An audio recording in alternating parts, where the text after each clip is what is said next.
नमस्कार प्रिय भाई बहनों, प्रिय विद्यार्थियों।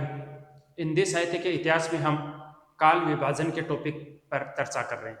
पिछली क्लास में मैंने जॉर्ज अब्राहम ग्रियर्सन के काल विभाजन को लेकर चर्चा की थी आपके सामने दोस्तों।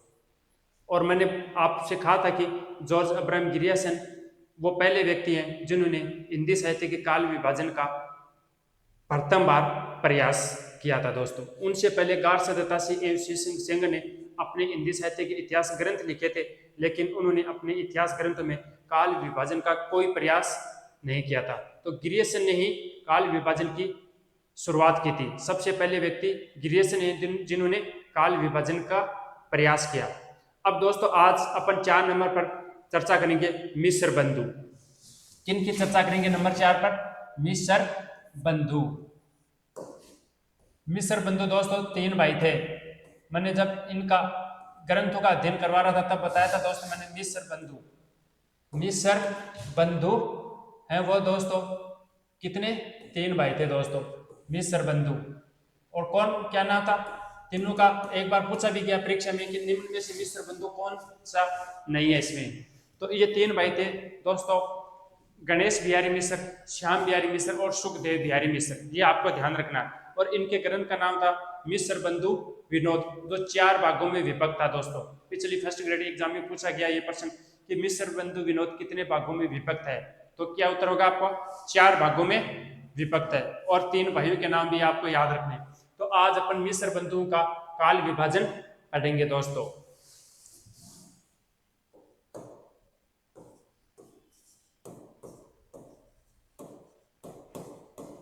काल विभाजन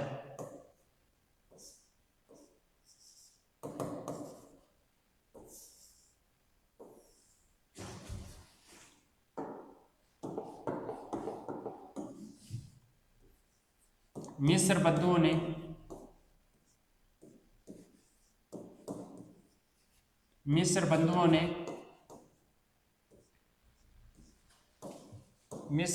ने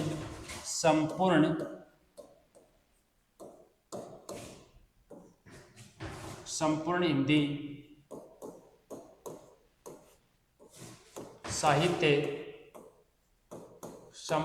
साहित्य को 8 कालखंडों में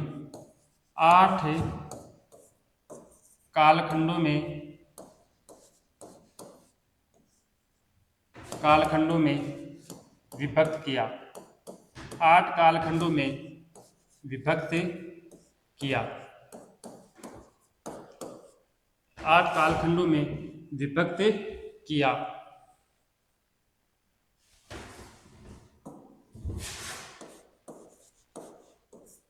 जो निम्नानुसार है।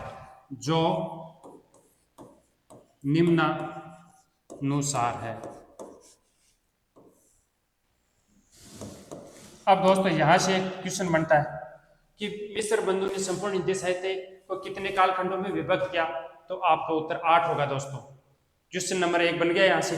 अब अपन चलते हैं इनके काल विभाजन पर कि इन्होंने किस प्रकार से हिंदी साहित्य को 8 कालखंडों में बांटा है, किस काल को क्या नाम दिया है और किस काल की समय सीमा वो क्या रखी है दोस्तों। प्रश्न पूछे जाते हैं बहुत बार और मैं बताऊंगा कि पीछे कौन सा क्वेश्चन आया और आगे किस प्रकार के प्रश्न आने की संभावना है दोस्तों। अब चलो दोस्तों अपन इनके काल विभाजन पर चर्चा करते हैं। तो सर्वप्रथम जो इन्होंने 8 कालखंडों में विभक्त किया है अपने इतिहास ग्रंथ को, दोस्तों सबसे पहला जो कालखंड है उसका नाम है आरंभिक काल। क्या नाम दोस्तों? आरंभिक काल।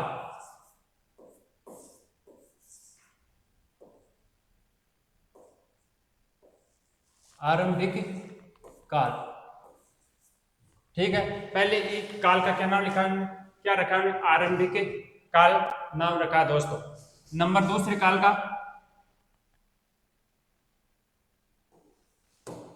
माध्यमिक काल। दूसरे काल का उन्होंने नाम लिखा माध्यमिक काल। नंबर तीसरे काल का दोस्तों इन्होंने नाम रखा है अलंकृत काल। वेरी वेरी इंपॉर्टेंट, बहुत बार पूछा पूछा गया। अलंकृत काल किसने नाम रखा? अलंकृत काल। ठीक है। नंबर 4 परिवर्तन काल। नंबर 4 का नाम रखा इन्होंने परिवर्तन काल। परिवर्तन काल। और नंबर 5 है दोस्तों वर्तमान काल। नंबर 5वां जो काल है उसका क्या नाम रखा उन्हें? वर्तमान काल नाम रखा दोस्तों। ठीक है दोस्तों। अब देखो दोस्तों इन्होंने कालों का उप विभाजन भी किया है। क्या किया इन्होंने? कालों का उप विभाजन भी किया। वो किस प्रकार? आरंभिक काल का इन्होंने दो भागों में बांटा। आरंभिक काल को, माध्यमिक काल को भी दो भागों में बांटा, अलंकृत काल को भी दो भागों में इन्होंने बांटा है। तो जो आरंभिक काल है दोस्तों, इनको इन्होंने कितने दो भागों में बांटा है? कौन कौन से दो भाग हैं? एक तो हाँ पूर्वारंभिक काल। पहला का क्या नाम रखा है इन्हें? पूर्वारंभिक काल। पूर्वारंभिक काल, पूर्व आरंभिक काल कह सकते हैं इसको। क्या? पूर्व आरंभिक काल। और नंबर जो दूसरा भाग है इसका, उसका इन्होंने नाम रखा उत्तरारंभिक काल। क्या रखा? उत्तरारंभिक काल।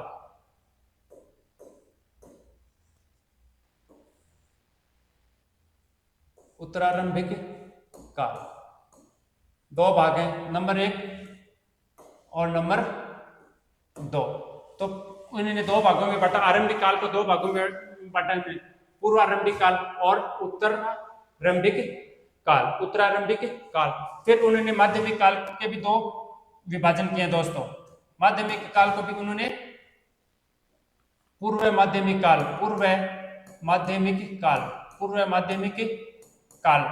एक भाग का तो नाम इन्होंने पूर्व माध्यमिक काल रखा दोस्तों। पूर्व माध्यमिक काल,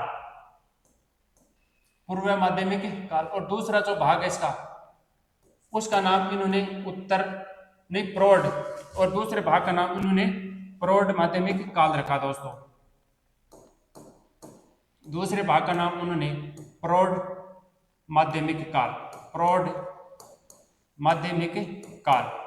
दूसरे भाग का नाम दोस्तों इन्होंने प्रौढ़ माध्यमिक काल। यह ध्यान रखना है यहाँ पर आपको। पूछ ले कि माध्यमिक काल को कितने भागों में बांटा, तो माध्यमिक काल को दो भागों में बांटा। कौन कौन से वो? तो एक तो पूर्व माध्यमिक काल और दूसरा प्रौढ़ माध्यमिक काल, प्रौढ़ माध्यमिक काल। अब तीसरे अलंकृत काल है, उसको भी इन्होंने दो भागों में बांटा दोस्तों। इन्होंने यहाँ पर भी दो भाग किए इसने। तो इसके पूर्वालंकृत काल, एक का तो नाम है पूर्वालंकृत काल, पूर्वालंकृत काल, पूर्वालंकृत काल। और दूसरे का नाम है उत्तरालंकृत काल। दूसरे का क्या नाम है? उत्तरालंकृत काल, उत्तरालंकृत काल। दूसरे का नाम है उत्तरालंकृत काल दोस्तों। तो इन्होंने जो 8 में बताए थे ना कि 8 भागों में बांटा था, 2, 2, 4, 2, 6, 7 और 8। प्रथम जो 3 काल है ना, इनका इन्होंने उप विभाजन किया है। लास्ट के 2 चौथे और 5वें काल है ना, इनका कोई उप विभाजन नहीं किया। तो क्या पहले आपको याद कैसे करेंगे? थोड़ा मिश्र बंधु का हार्ड है काल विभाजन, लेकिन मैं ट्रिक के माध्यम से आपको बताऊंगा और आप 1 मिनट के अंदर याद करना सीख जाएंगे दोस्तों। पहले इसको ये लाइन याद करनी है आपको। आरंभिक काल, माध्यमिक काल, अलंकृत काल, परिवर्तन काल और वर्तमान काल। ऊपर से नीचे की तरफ चलना आपको, बाएं से दाएं की तरफ नहीं चलना है आपको। पहले आपको कालों के नाम याद करो। आरंभिक काल, माध्यमिक काल, अलंकृत काल, परिवर्तन काल और वर्तमान काल। आरंभिक काल, माध्यमिक काल, आरंभिक, माध्यमिक, अलंकृत, परिवर्तन और वर्तमान काल दोस्तों। आमा, ऐसे आमा एप वे, आमा अपवाव, आमा एप वे। फिर आरंभिक काल, आरंभिक काल को क्या क्या विचार किया? पूर्व आरंभिक काल, पूर्व आरंभिक काल और उत्तर आरंभिक काल। पूर्व का अर्थ होता है पहले, उत्तर का अर्थ होता है बाद में। बस पूर्व और उत्तर याद रख लो। उसके आगे प्लस आरंभिक जोड़ दो, पूर्व के आगे आरंभिक जोड़ दो और उत्तर के आगे आरंभिक जोड़ दो। तो पूर्व के आगे आरंभिक जोड़ेंगे तो पूर्वारंभिक, और उत्तर के आगे आरंभिक जोड़ेंगे तो उत्तरारंभिक काल। फिर माध्यमिक काल का भी विभाजन किया उसने। दो उप विभागों में बांटा है। तो पूर्व माध्यमिक काल और प्रौढ़ माध्यमिक काल, ये ध्यान रखना आपको। आप यहाँ पर उत्तर मत लिख देना। माध्यमिक काल का जो उप विभाजन किया है वो पूर्व माध्यमिक काल और प्रौढ़ माध्यमिक काल के नाम से किया दोस्तों। फिर अलंकृत काल में भी पूर्व और उत्तर लग जाएंगे। जो पहला किया ना वैसा का वैसे, सिर्फ नाम चेंज होगा। पूर्व के आगे अलंकृत और उत्तर के आगे अलंकृत जोड़ देंगे। तो पूर्वालंकृत काल और उत्तरालंकृत काल। अब दोस्तों आती है इनके काल विभाजन की संख्या, मतलब इन्होंने काल विभाजन जो किया है अपना, उसमें क्या कौन सी कब से शुरुआत की है इन्होंने, उस पर चर्चा करेंगे अपन। तो सबसे पहले अपन इनका याद करेंगे। तो ये क्रम रहेगा ऊपर से नीचे तक, आरंभिक, माध्यमिक, अलंकृत, परिवर्तन और वर्तमान। फिर इस क्रम को याद करेंगे। प्रथम तीन को दो दो विभागों में बांट दिया इन्होंने, ठीक है। अब ये मैं काल विभाजन इनका लिख रहा हूं यहाँ पर, फिर उसको याद करके चलेंगे दोस्तों। अब चलो सबसे पहले अपन इसकी चर्चा कर लेते हैं।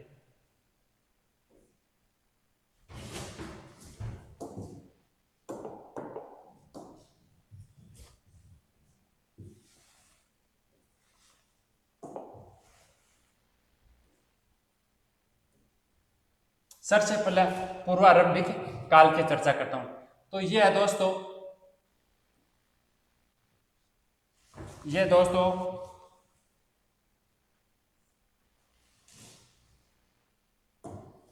ये है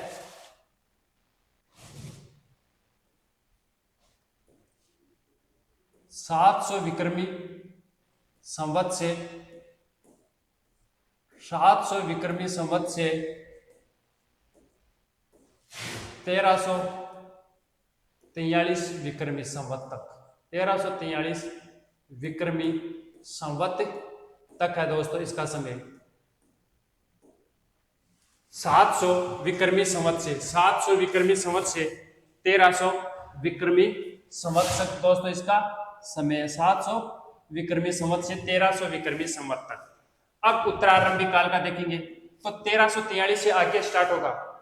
1343 से नहीं होगा, एक अंक आगे से शुरुआत होगी। तो 1344 विक्रमी, 1344 विक्रमी संवत, 1344 विक्रमी संवत से 1444, 100 वर्ष का है।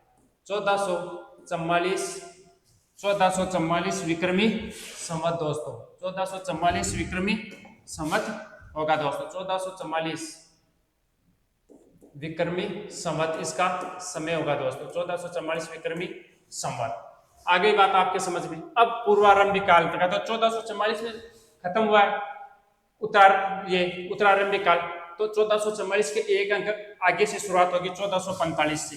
इसकी कब होगी? 1445 से विक्रमी संवत से 1445 विक्रमी संवत से 1560 विक्रमी संवत, 1560 विक्रमी संवत से दोस्तों, 1560 विक्रमी संवत से। आगे बात आपके समझ में। अब इसका 1561 से स्टार्ट होगा ये 1561 विक्रमी संवत, 1561 विक्रमी संवत से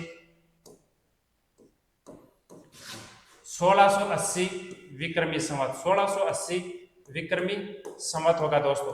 अब क्या होगा? 1680 विक्रमी संवत तक, 1680 विक्रमी संवत तक होगा दोस्तों इसका, 1561 से 1680। अब इसका आगे 1681 से शुरुआत हो जाएगी इसकी, 1681 विक्रमी संवत से 1681 विक्रमी संवत से 1790 विक्रमी संवत, 1790 विक्रमी संवत होगा दोस्तों इसका, इस पूर्वालंकृत काल।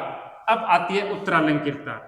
उत्तरालंकृत काल में 1790 हो गया, 1791 से, ये 1791 विक्रमी संवत से शुरुआत होगी, 1791 विक्रमी संवत से इसकी शुरुआत होगी और 1889 तक इसका रहेगा समय। 1889 ईस्वी विक्रमी संवत इसका अंत समय रहेगा।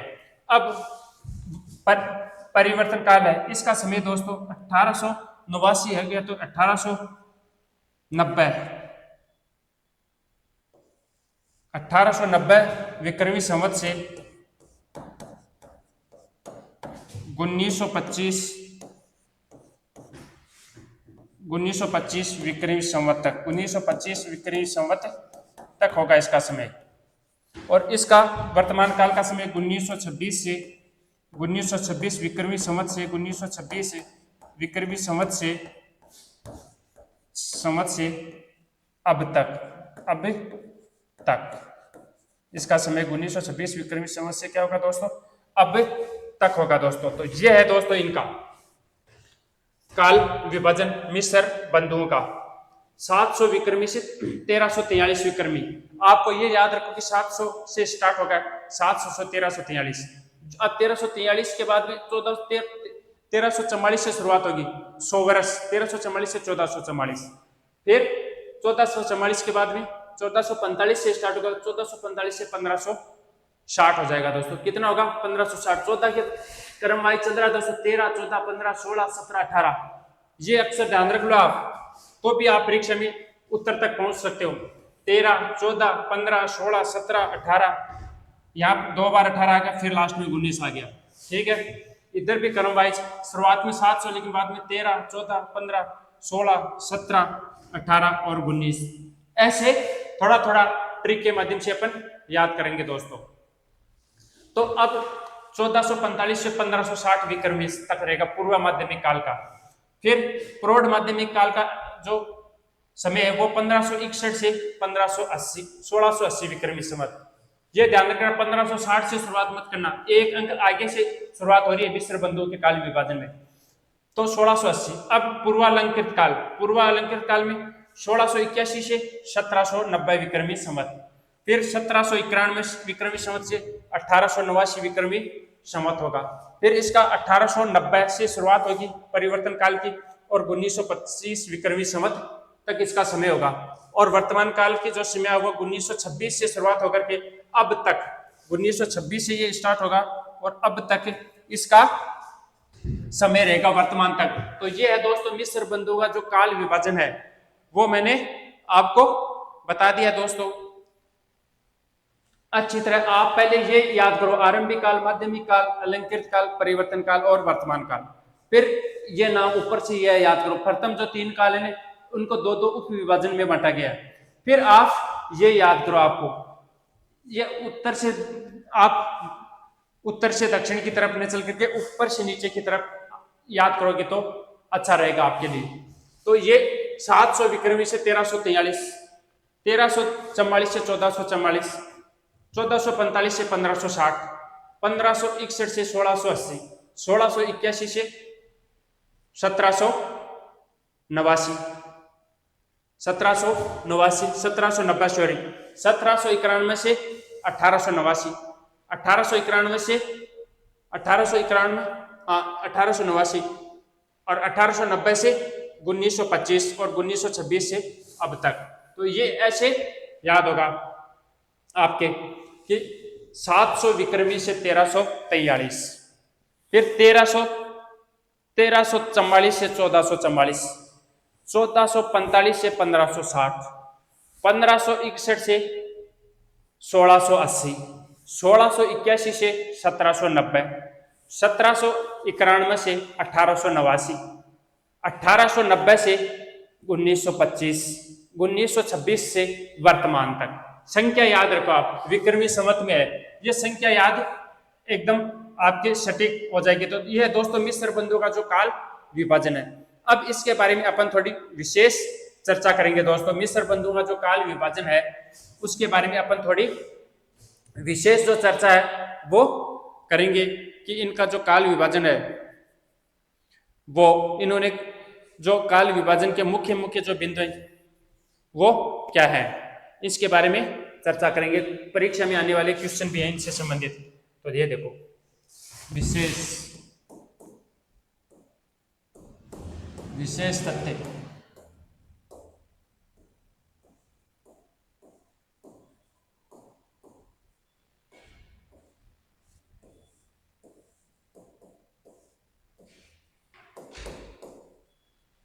विशेष तथ्य मिस्र बंधु के काल विभाजन से संबंधित विशेष तथ्य देखो दोस्तों। अब विशेष तथ्य दोस्तों, इन्होंने क्या कि काल, अपने काल विभाजन का नाम अलग रखा है, इन्होंने अलग से रखा। आधुनिक जो काल है उसका नाम इन्होंने आरंभिक काल रख दिया, भक्ति काल का नाम इन्होंने माध्यमिक काल, रीति काल का नाम इन्होंने अलंकृत काल नाम रखा है। फिर आधुनिक काल का इन्होंने वर्तमान काल नाम रख दिया। तो इस प्रकार दोस्तों इन्होंने अपना जो काल विभाजन है उसमें सभी कालों के जो नाम है वो अलग अलग लिख दिए हैं। जैसे नंबर 1,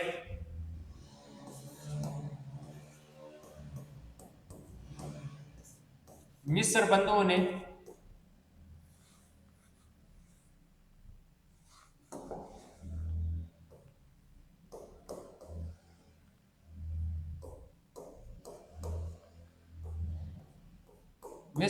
ने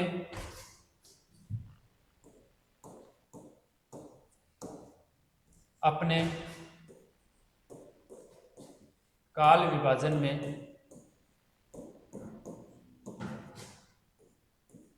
काल विभाजन में आदिकाल को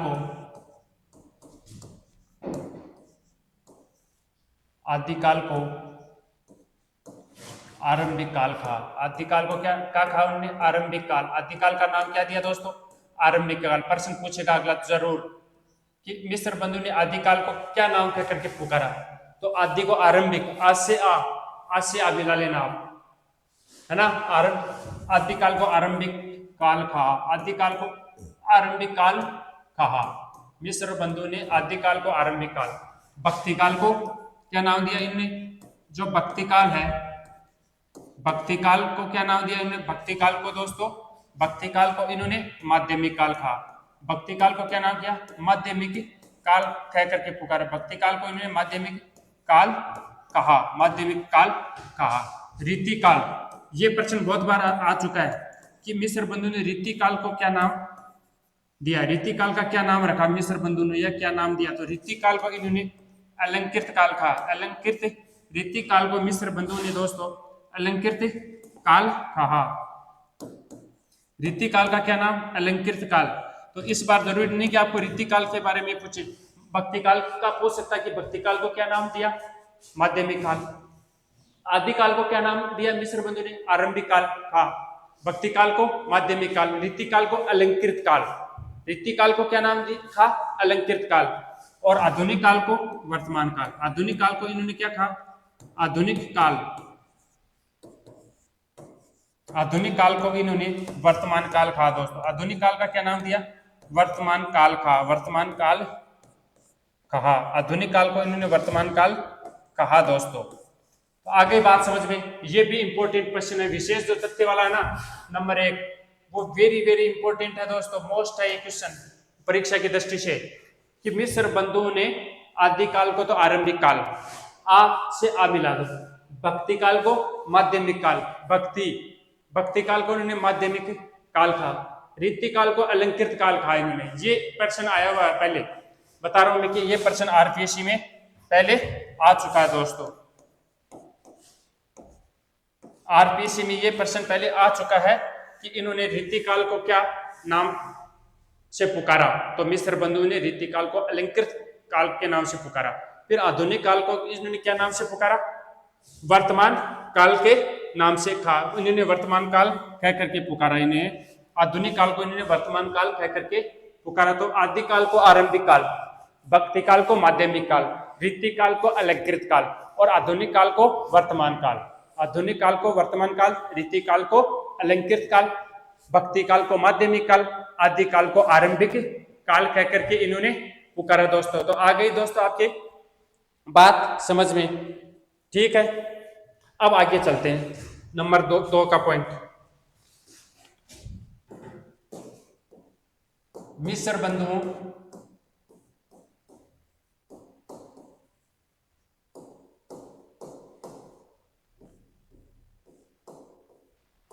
मिस्र बंधुओं का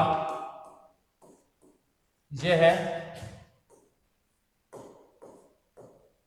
काल विभाजन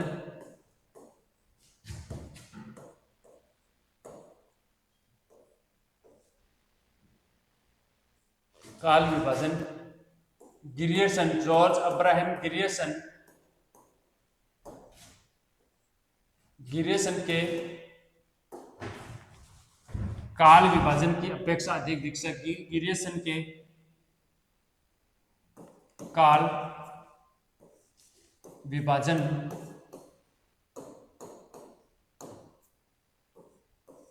विभाजन की अपेक्षा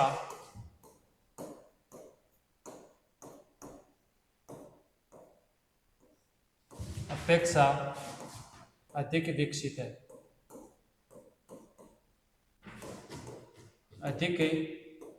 है, ग्रियर्सन की अपेक्षा ये अधिक विकसित है दोस्तों, अधिक विकसित है। परंतु निम्न दो कारणों की वजह से,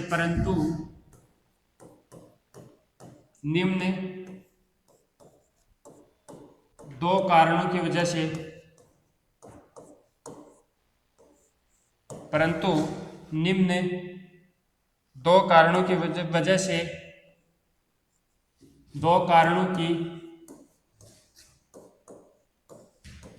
वजह से इस काल विभाजन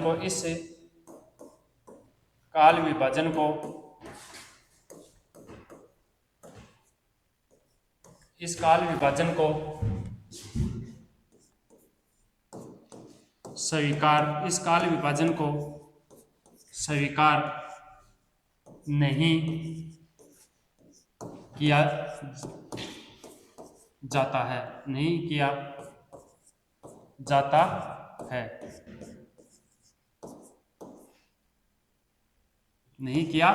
जाता है, अब कौन कौन से दो कारण,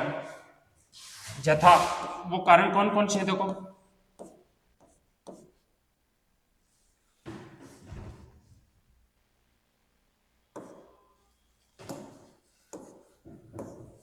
नंबर 1 कारण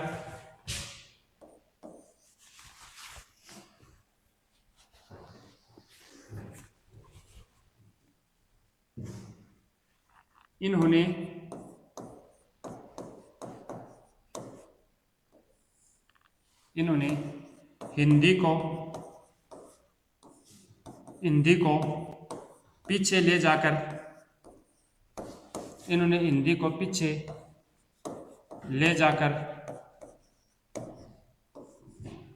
अपभ्रंश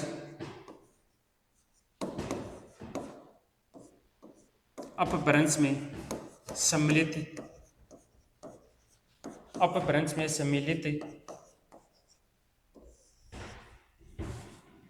कर लिया। शुरुआत में बताया था 700 से 1300 कर लिया, इन्होंने हिंदी को पीछे ले जाकर अपभ्रंश में सम्मिलित कर लिया। एक तो ये वजह है, हिंदी को इन्होंने अपभ्रंश भाषा में सम्मिलित कर लिया, तो ये एक इनका माइनस पॉइंट हो गया। यहाँ पर इन्होंने गलती किया कि 700 जो आरंभिक काल है ना, 700 विक्रमी संवत से लेकर के 1444 विक्रमी तक, तो वो जो समय था दोस्तों, वो अपभ्रंश काल का समय था, और उन्होंने अपने काल विभाजन की शुरुआत अपभ्रंश काल से कर ली, और हिंदी को भी वहीं से शुरुआत कर ली उन्होंने, आरंभिक काल से हिंदी की शुरुआत। तो नंबर 1 तो कारण ये हो गया। अब नंबर 2,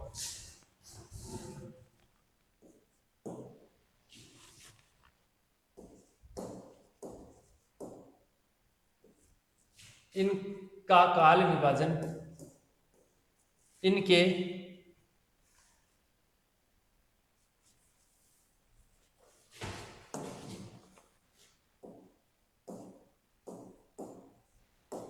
इनके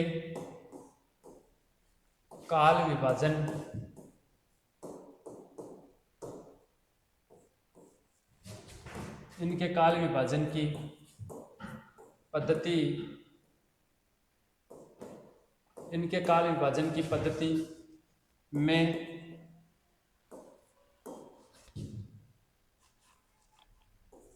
एक समान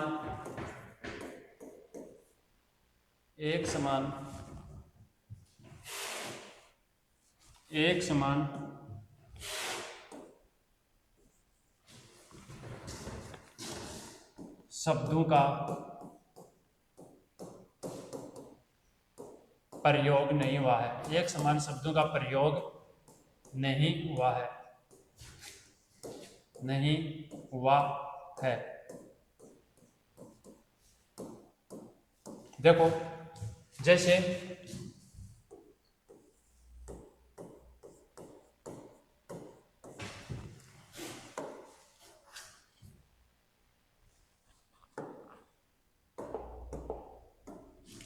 इन्होंने मिस्र बंधुओं ने क्या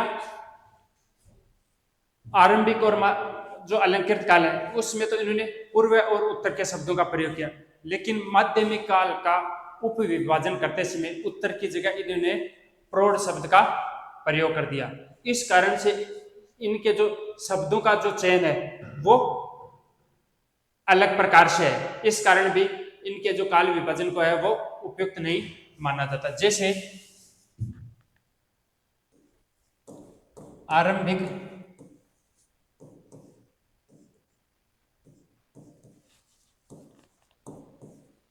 आरंभिक काल एवं अलंकृत काल, आरंभिक काल एवं अलंकृत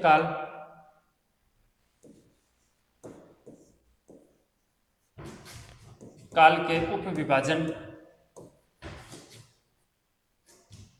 आरंभिक काल में अलंकृत काल के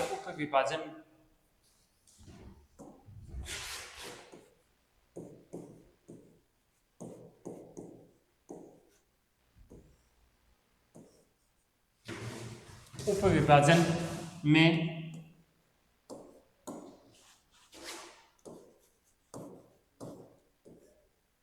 पूर्व व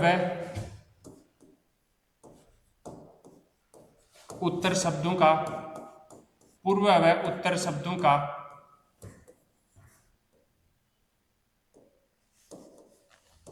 प्रयोग किया गया, पूर्व व उत्तर शब्दों का प्रयोग किया गया, लेकिन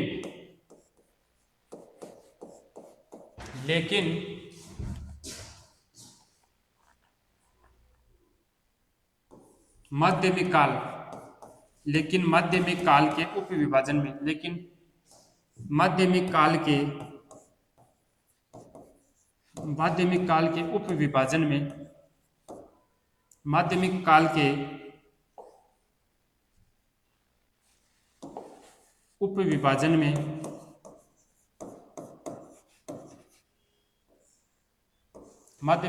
उपविभाजन में उत्तर की जगह उत्तर शब्द की जगह है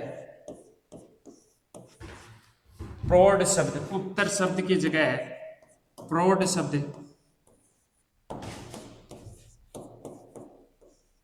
इस्तेमाल में लिया गया, प्रौढ़ शब्द इस्तेमाल में लिया गया। आगे बात समझे। पहली बात तो ये है क्या है कि इनके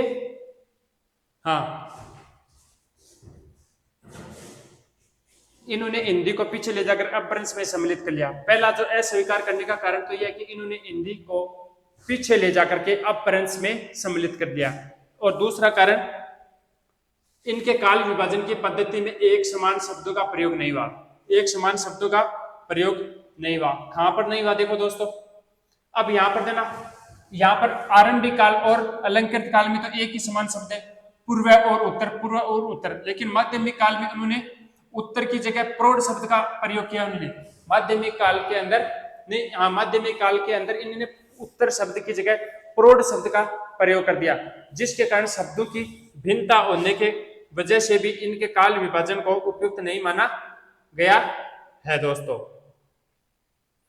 आगे ये दो इनके बड़े कारण थे जिनकी वजह से इनके काल विभाजन को उपयुक्त नहीं माना गया है। तो कालों का जो नामकरण है वो एक जैसी पद्धति पर नहीं हुआ, इनका कालों का नामकरण एक जैसी पद्धति पर नहीं हुआ। फिर आचार्य शुक्ल ने इनके काल विभाजन पर टिप्पणी भी की है, वो देखो नोट।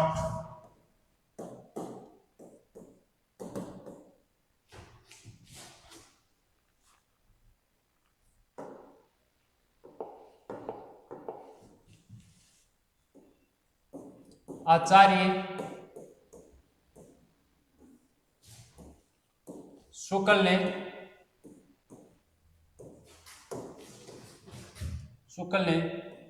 मिस्र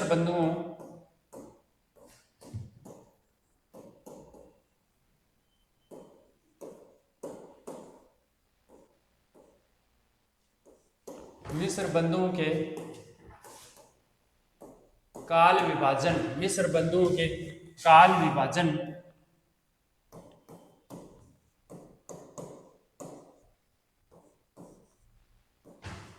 काल विभाजन को लेकर टिप्पणी की है।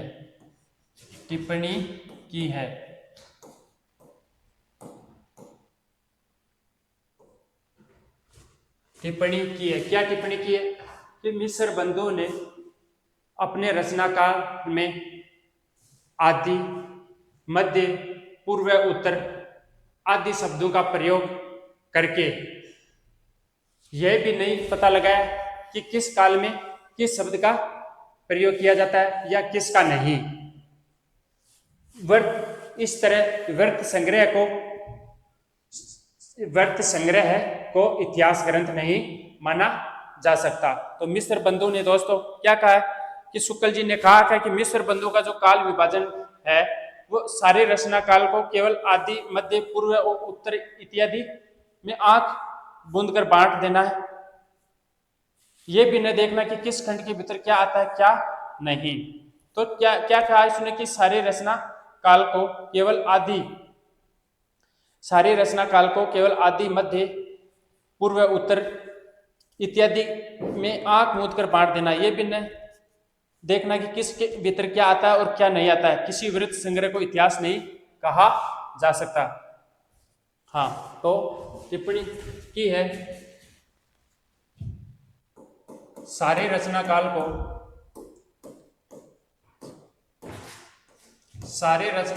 को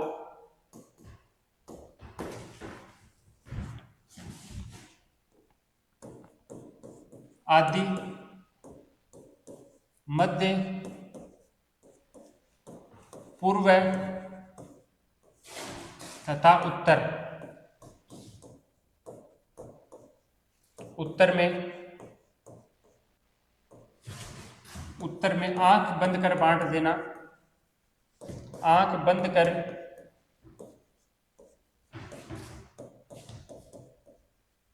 देना तथा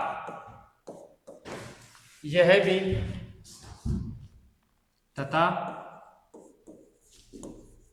भी न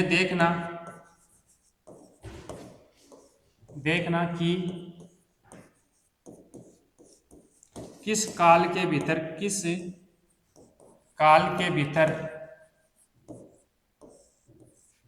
क्या आता है, किस काल के भीतर क्या आता है और क्या नहीं, क्या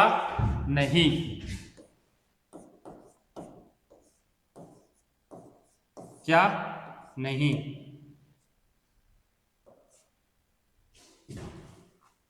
किसी वृत्त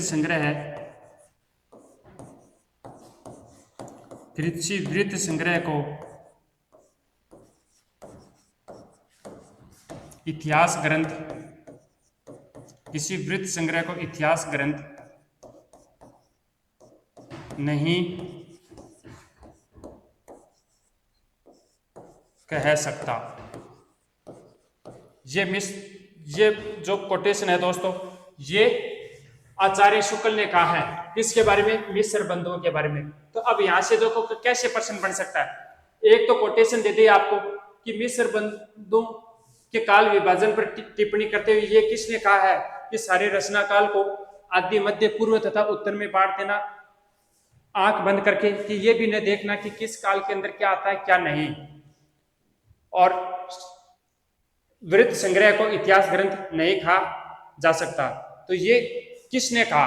फिर आपके नीचे उत्तर देते शुक्ल ने, आचार्य प्रसाद द्विवेदी ने, रामकुमार वर्मा ने, डॉक्टर नगेंद्र ने। तो एक क्वेश्चन तो ये बनता है। दूसरा ये बनता है कि ये कि आचार्य शुक्ल ने फिर यहाँ पर खालिस्तान छोड़ दिया, आपको मिस्र बंधुओं की जगह खालिस्तान छोड़ दे कि आचार्य शुक्ल ने किन के काल विभाजन को लेकर यह टिप्पणी की है, फिर नीचे मेटर दे तो फिर खालिस्तान भरवा सकता आपको।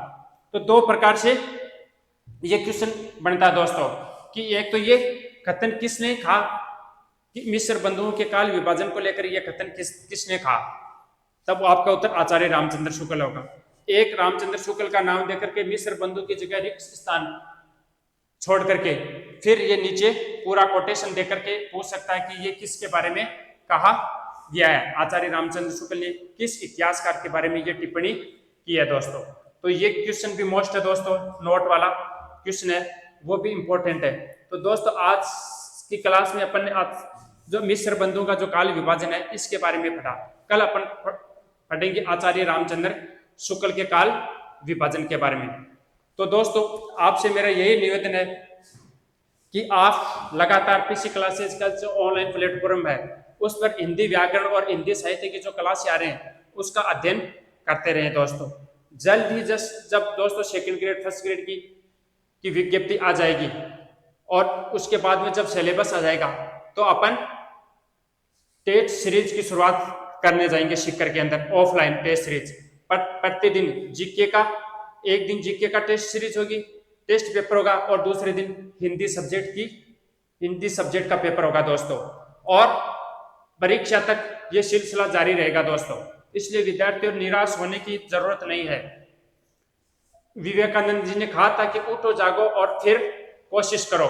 तो दोस्तों भगवान ने आपके लिए 70,000 वैकेंसियां की घोषणा की है। प्रभु के आशीर्वाद से जल्द ही आपके सामने 70,000 वैकेंसियां आ रही हैं। अभी राजस्थान गवर्नमेंट का जो बजट आया था उसमें 70,000 पदों का सृजन किया गया दोस्तों। तो जो विद्यार्थी पिछले एग्जामों में असफल हो गए थे, जिनका किसी कारणवश नंबर नहीं आया, उन्हें निराश होने की कोई जरूरत नहीं है दोस्तों। मैं आपके साथ कंधे से कंधा मिला करके आपका पूरा सहयोग करूंगा दोस्तों, और जहां जहां आपकी कमी है उस कमी को मैं दूर करने का प्रयास करूंगा दोस्तों। तो दोस्तों आज की क्लास में इतना ही दोस्तों, आगे की क्लास कल, तब तक के लिए दोस्तों आज्ञा दीजिए।